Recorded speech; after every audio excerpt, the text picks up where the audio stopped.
و سئل از حسن بصری پرسیدند در زمان صحابه و در زمان شما قدر قیمت چخیل بود حضرت؟ کدام اخلاق تمیز مردم تعریف میکردن؟ حضرت گفتن یکم اخلاق جود جوانمردی را، دویم اخلاق صدق راستگویی را. زمان صحابه و زمان ما همه جوانمرد بود. ما خیلی نبود که یکی از ما هم نامرد باشیم و یکی از ما هم نامرد کنیم. جعفر ابن عبدالمطلب در جنگ موته کشته می شود. وقتی که رسول اکرم خانه جعفر می بیاد که دخترکای جعفر میده حق همش می براین و پیش پیامبر اکرم می بیاین، پاهای رسول اکرم آغوش میکنن. 3 دخترچه داشت. زنشان اسما بنت عمیس بود. کسی خبر نداره که جعفر مردگی غیر رسول اکرم صلی الله علیه و سلم. پیامبر کودککای جعفر دیدن، میگه او چشماشون پوری آب شدن گرفت. دخترکای جعفر با رسول اکرم بازی کردن، صحابه در آمد. بعد از اندکی میگه خبردار کردن زنش که جعفر در موته کشته شده. جنازه جعفر رو میبیارن، حولیش میدرارن. اولین صحابه که رسول اکرم از پیشانش موچه کرده این جعفر است. فکر کنین که جعفر رسول اکرم ای پیشونش موچه کرده گید. وقتی که سفر می بیا پیغمبر جعفر بسیار نغز میدید. اولین انسانی که پیش نجاشی رفت، اولین صحابه که ملک حبشستان رفت، اولین صحابه که رفت با نجاشی واخورد پیامبر و آیین اسلام معرفی کرد، تمام صحابه را پناهندگی در افیوپیا گرفت جعفر است. انقل معرفی کرد که حیران شدن بود این جعفر بود. سوره آل عمران و مریم همو خونده گردن اونجا که اونا مسیحی بودن. در جنگ رومی ها این صحابه از دنیا میگذرد.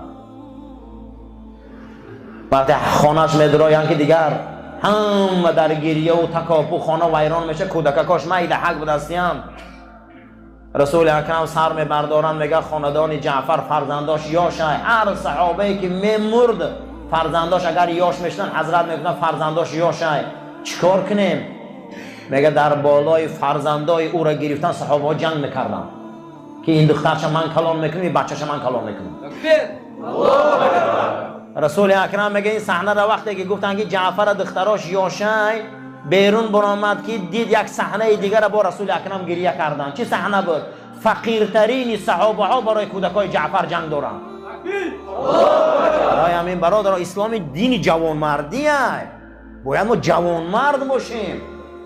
میگه همین صحابه میگه که نون خورده نداشتن، میگه که اینش که دختراش من میگیرم دخترش من میگیرم. ایدهش برآمد این زن ابوبکر صدیق گرفت. چه ابوبکر از زن کمی نداشت، چه گرفت؟ برای او گرفت که این زنا در کوچه نمونن، این زنا به شوهر نمونن. از این محمد ابن ابوبکر به دنیا آمد. از اسما بنت عمیس. اسما بنت عمیس روز حجت الوداع پیغمبر خدا وقتی که احرام میبندن از ذوالحلیفه مدینه منوره مکه میبیاین حجت الوداع آخران حج شانده 6 ماه بعد از دنیا میگذرن. اکثریت زنای صحابه حامله دار بودن. پیغمبر حج میره گفته حامله داران احرام هستن. انامی محمد ابن ابوبکر انامی بچه در پیش خانه خدا به دنیا آمده گرد. برای انامی اینا خیلی محبت داشتن. محمد ابن ابوبکر از این زن کی میشوه؟ زن جعفر کی میگیره؟ ابوبکر صدیق. بعد ابوبکر حضرت علی میگیره. زنا را نمیماندن که او بشو گردن. از اگر یه زن برهگی کنه 1000 مرد زبان شه و اینش برهه شد بچه میکنه گریه مورا. غیرت نمونده دیگر، غیرت مردی نمونده دیگر. میلرزن مردو، هیچگاه نداره بچه میکنن.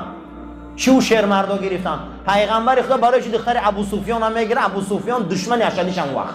برای چی میگیره؟ برای که شوی دختر ابو سفیان مرد و صحابه پیغمبر بود. این ابو سفیان دشمنش بود. رسول الله گو اگر این مرده باشه این زنی صحابه بود، این در ره نمونه. گفته ایدهش برآمد رسول الله خودش گرفت شد. خودش که گرفت همه حیران شد که دختر دشمنش گرفته. گفت نه زنی امتی من باید در کوچه نمونم. زن به مرد نمیشوه. قسم به خدا زن اگر افلاطون باشه به مرد نمیتونه زینه کردن. این خیلی گمان نکنه که این نفس برآمده این نفس می بیاد دیگه. نه، هر نفس در نزد خدا نام ریخشه داشته.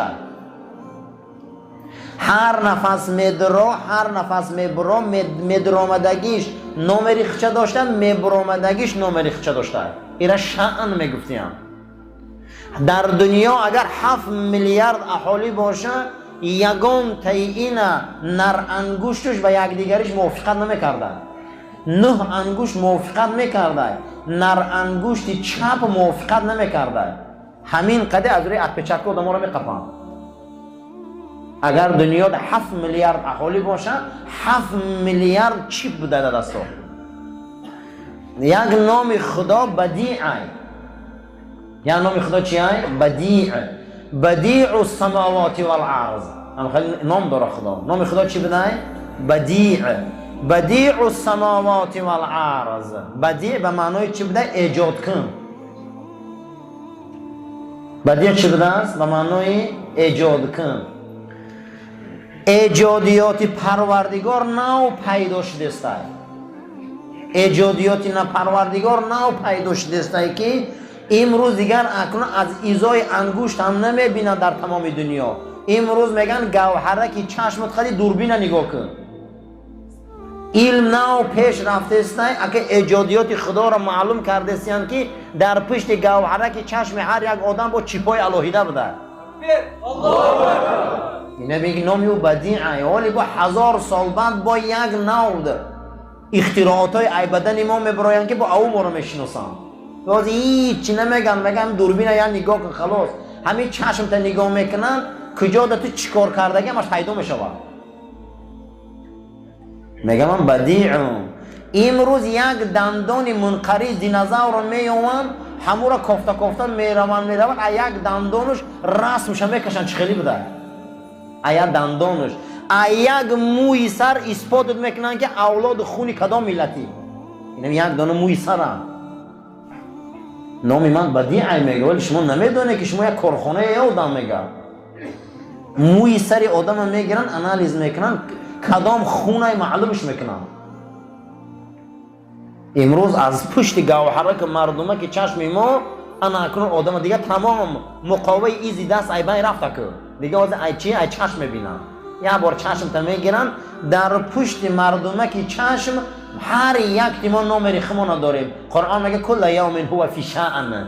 هر یک زمان و مکانی که شما زندگی میکنه عمل شما میگه شأن خویش داره. ای مردم قدر شأن خویش داره. اگه پنجشنبه ای هفته دیگه پنجشنبه ای پنجشنبه قسم وقتا فرق داره. آدم ای آدم فرق داره.